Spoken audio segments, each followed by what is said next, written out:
Hey, Restored Church, happy 4th birthday. I miss you all a ton. It is sad that we're not able to gather together on our 4th birthday, but we are really trusting Jesus in the midst of all this, and I really believe it's wisest and best and most loving for us to be in a spot where many of us are at home.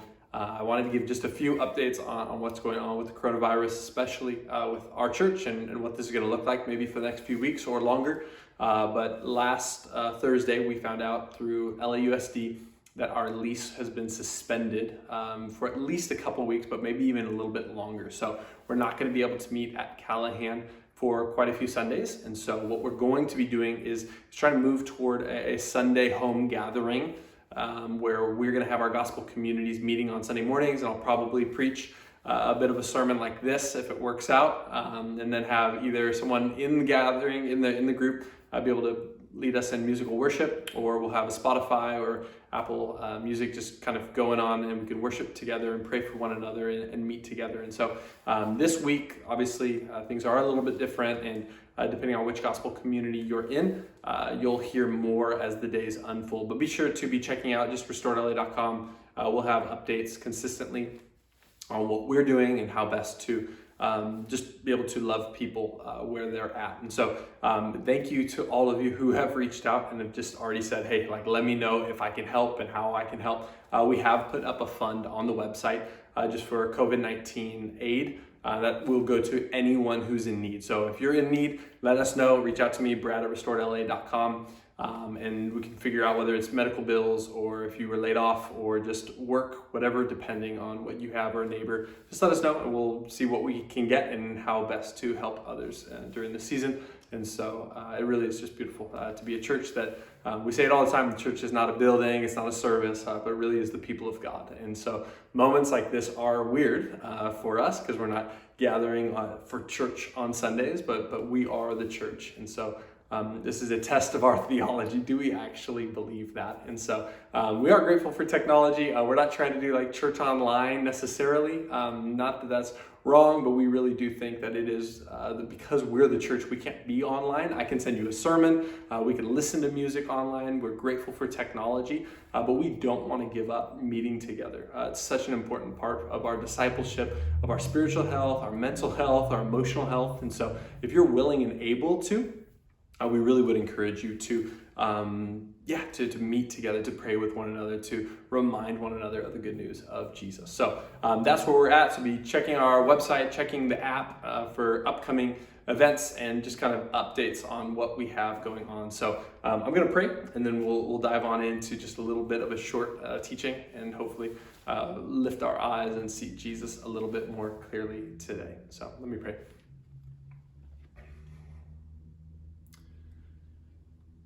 Father, just thank you. We thank you for your grace. We thank you that we can use technology to love one another, to see you more clearly.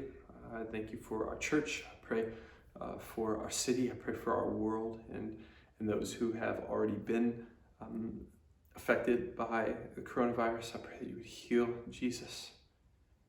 I pray that you would help bring us together to love one another and to really to see you in the midst of it, God, that we wouldn't have quick answers, but we'd be able to be empathetic and loving and wise and humble in the midst of confusing times, Jesus. And so would you give us the peace that you promise you'll give us as we look to you and we trust in you.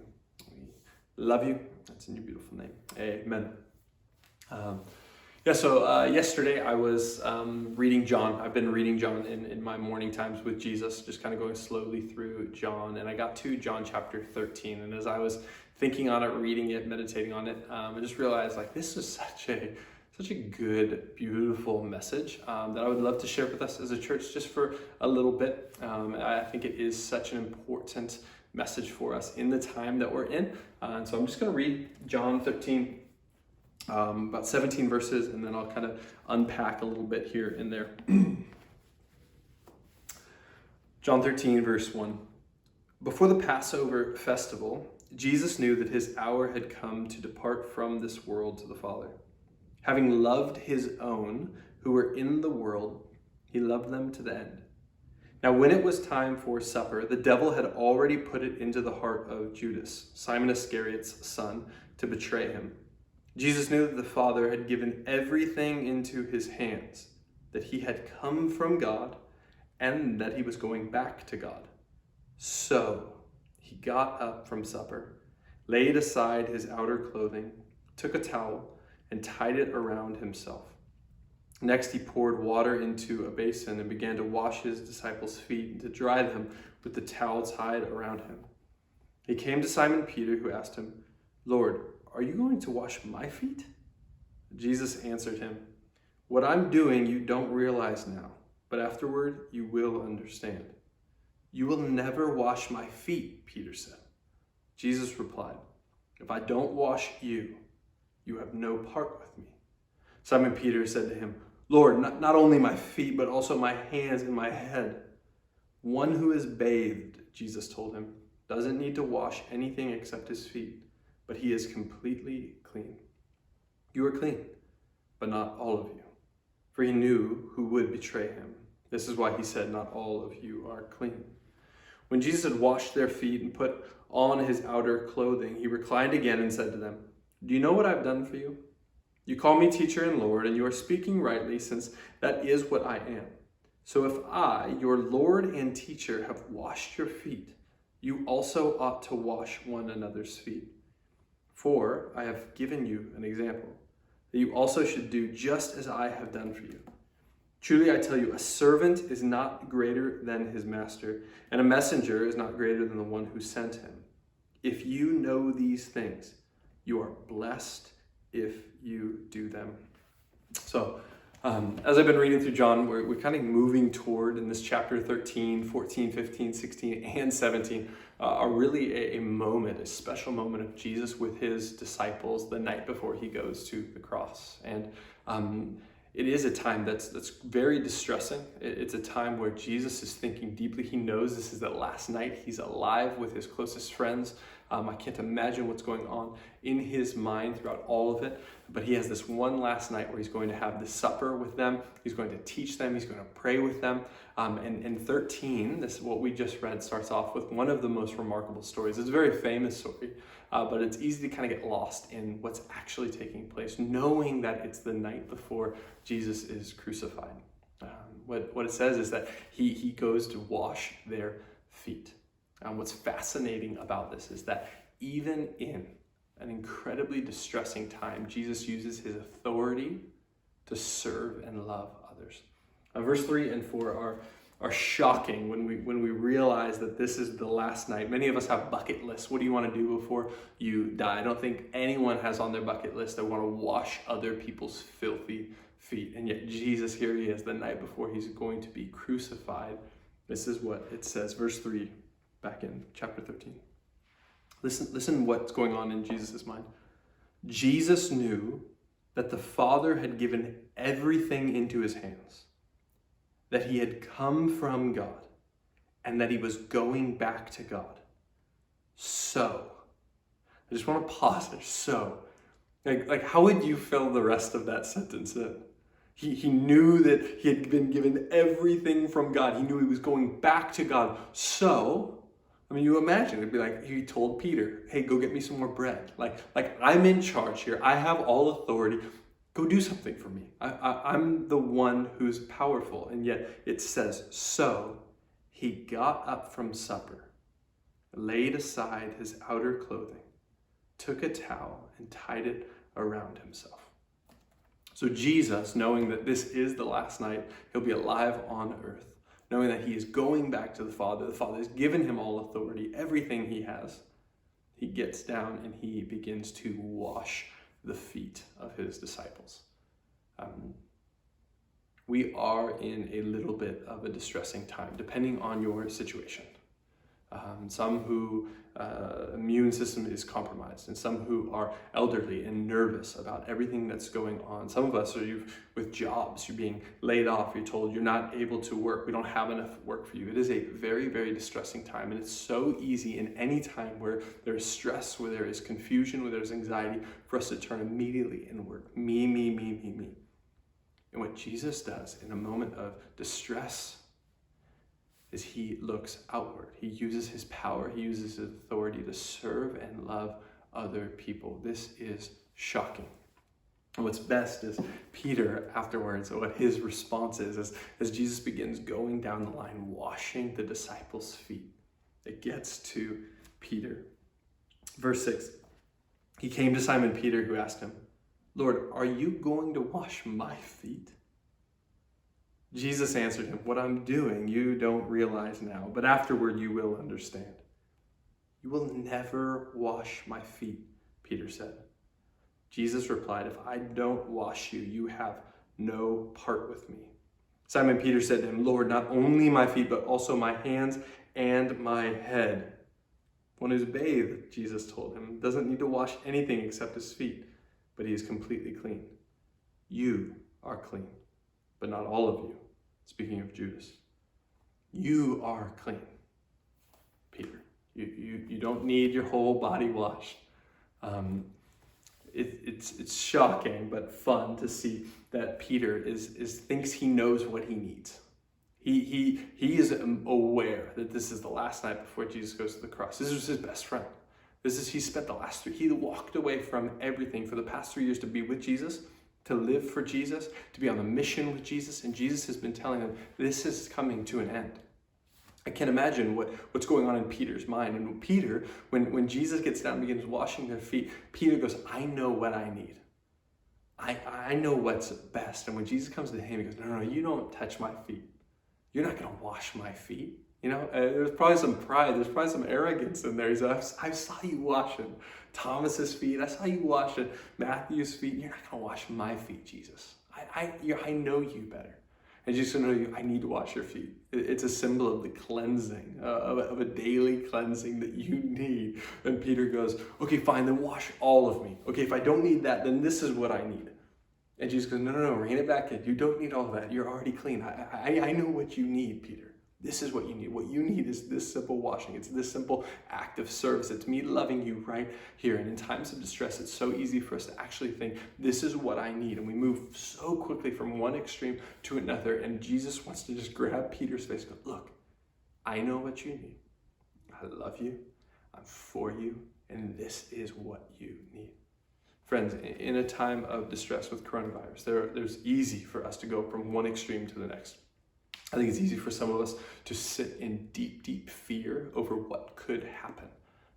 Whether you're just reading articles or you go to the grocery store or your job situation changes. It's so easy for you to go, oh, I need to begin controlling everything and living in deep fear. And on the other side, there seems to be an extreme of like apathy and just kind of self-preservation. I'm fine. Maybe I'm privileged. Maybe my job is not going to be affected. I'm young. I'm healthy. I'm fine. This is what I need. I just need to lock the door and kind of stay in and stay away from other people. And Jesus is saying the thing you need most is for me to love you and serve you where you're at. There are hard things going on in our world. We do not want to take these things lightly. Men and women are dying, and we want to be praying for them continually. We want to be loving and serving people. But in the midst of things like this, it's so easy for us to take our eyes off of Jesus and go, no, Jesus, I know what I need. I need this or I need this. And Jesus comes to us and goes, no, I know what you need. You need me. You need me to love you. You need me to serve you. Would we lift our eyes and see Jesus Christ crucified in our place? He's the one who says, this is what you need more than anything else in the world. I love you. I'm for you. I'm in control. I'm good. Even when our circumstances don't seem to tell us that, Jesus is saying, look, I'm here with you. This is what you need. And lastly, what we see in John 13 is kind of how Jesus ends this little section. He explains why he washed their feet.